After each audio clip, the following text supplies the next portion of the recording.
আপনি কি জানেন, ঠাকুর শ্রী রামকৃষ্ণদেব বলেছিলেন, নিজের ধর্ম পালন করাই শ্রেয়, পরধর্মে প্রবৃত্ত হওয়া বিপজ্জনক।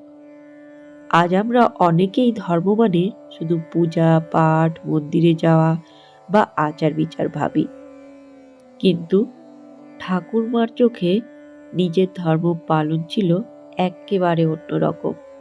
আর সেই সত্যটা বুঝে গেলে জীবনে শান্তি, শক্তি, স্থিরতা সবই এসে যায়। আজকের ভিডিওতে আমরা শুনব ধর্ম মানে আসলে কি, নিজের ধর্ম পালন বলতে ঠাকুরমা কি বুঝিয়েছেন, নিজের ধর্ম না মানলে কেন জীবনে অশান্তি আসে, শ্রী শ্রী মা সারদা দেবীর উপদেশ যা প্রতিদিন পালন করলে মানুষ বদলে যায়। সঙ্গে থাকবে একাধিক বাস্তব উদাহরণ ও গভীর ব্যাখ্যা।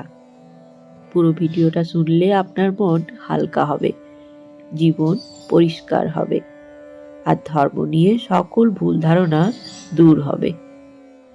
চলুন, প্রথমেই আমরা জানব ধর্ম মানে আসলে কি। শ্রী শ্রী ঠাকুর রামকৃষ্ণদেব স্পষ্ট করে বলেছেন, ধর্ম মানে মানুষকে মানসিকভাবে, নৈতিকভাবে, আত্মিকভাবে উন্নত করা।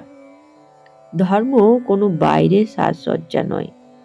ধর্ম মানে সৎ হওয়া, সত্য কথা বলা, কাজকে ঈশ্বরের সেবার মতো করা, কাউকে কষ্ট না দেওয়া, নিজের কর্তব্য ঠিক মতো পালন করা। ঠাকুর বলতেন, কর্তব্যই ধর্ম। যে নিজের কর্তব্য পালন করে সেই প্রকৃত ধর্ম পালন করে। চলুন এবারে জানি নিজের ধর্ম পালন বলতে কি বোঝায়। শ্রী শ্রী ঠাকুর বলতেন, আপন আপন কর্ম সেই আপনার ধর্ম। যেমন গৃহস্থের জন্য সবচেয়ে বড় ধর্ম গৃহস্থের কর্তব্য পালন। ছাত্রের ধর্ম মন দিয়ে পড়াশোনা করা। সাধকের ধর্ম মনে মনে ঈশ্বর চিন্তা রাখা। মায়ের ধর্ম স্নেহ দিয়ে পরিবার গড়া। কর্মীর ধর্ম সততা দিয়ে দায়িত্ব পালন। অন্যের ধর্ম নিয়ে মাথা ঘামানো নয়, নিজের দায়িত্ব, নিজের কর্তব্য, নিজের পথ পালন করাই প্রকৃত ধর্ম। স্বামী বিবেকানন্দ বলেছিলেন, ধর্ম হলো নিজের প্রতি, পরিবারের প্রতি, সমাজের প্রতি দায়িত্ব পালন। চলুন এবারে জানি কেন নিজের ধর্ম না মানলে অশান্তি আসে। শ্রী শ্রী ঠাকুর বলতেন, পরধর্মে প্রবৃত্ত হওয়া সর্বনাশ, কারণ তা তোমার স্বভাব বিরুদ্ধ।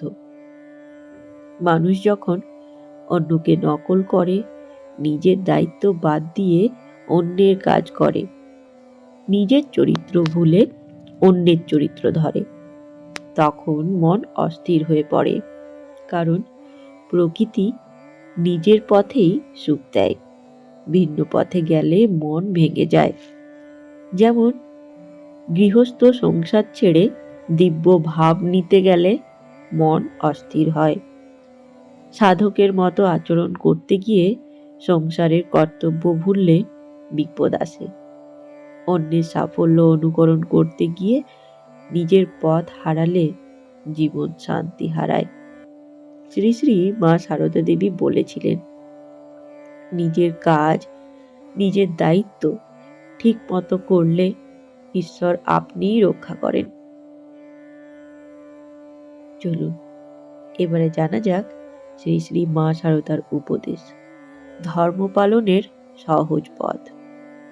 প্রথমত, যা করো সত্য করে করো। শ্রীমা বলতেন, সত্য ধর্মের মূল।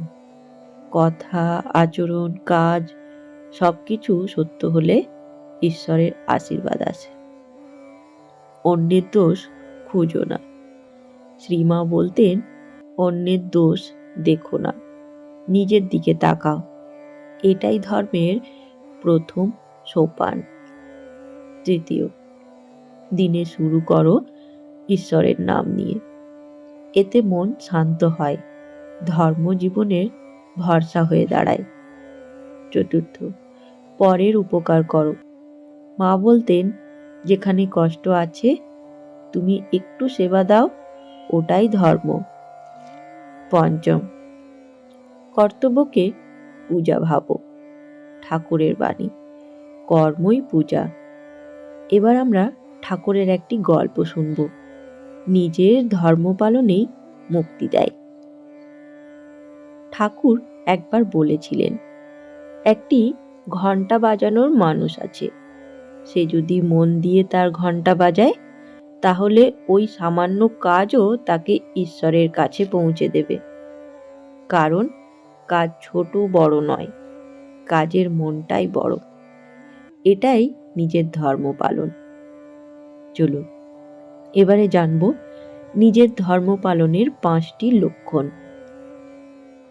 যে সত্যি নিজের ধর্ম পালন করেছে তার মধ্যে দেখা যায় মন শান্ত, দায়িত্ববোধ বাড়ে, অন্যকে দোষারোপ কমে, অহংকার কমে, মন ঈশ্বরমুখী হয়।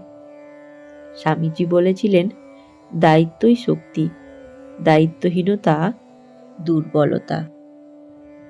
চলুন এবারে আমরা শুনব নিজের ধর্ম পালনের সহজ দৈনন্দিন অনুশীলন।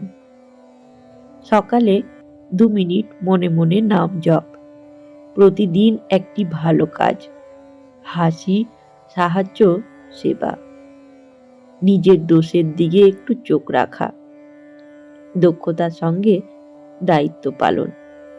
রাগ অহংকার কমাতে চেষ্টা। অন্যের স্বাধীনতা সম্মান করা। এই 6টি কাজই ধর্ম পালনের পথ। ঠাকুর বলতেন, ধর্ম মানে ভালো মানুষ হওয়া। ধর্ম হলো আমাদের ভেতরের আলো, যে আলো জ্বেলে উঠলে জীবন সুন্দর হয়, মন পরিষ্কার হয়, পরিবার শান্ত হয়। আজ থেকে চলুন একটি প্রতিজ্ঞা করি, আমরা নিজের ধর্ম পালন করব, নিজের দায়িত্ব পালন করব, নিজের চরিত্র রক্ষা করব, নিজের কাজকে পূজা ভাবব। এই প্রসঙ্গে সবশেষে শ্রী শ্রী মা শারদার বাণী মনে পড়ে যায়, যা করো ভগবানের স্মরণ রেখে করো, তাই হবে তোমার ধর্ম। বন্ধুগণ, ভিডিওটি ভালো লাগলে অবশ্যই ভিডিওটিকে একটি লাইক ও বন্ধুদের সাথে শেয়ার করে নেবেন।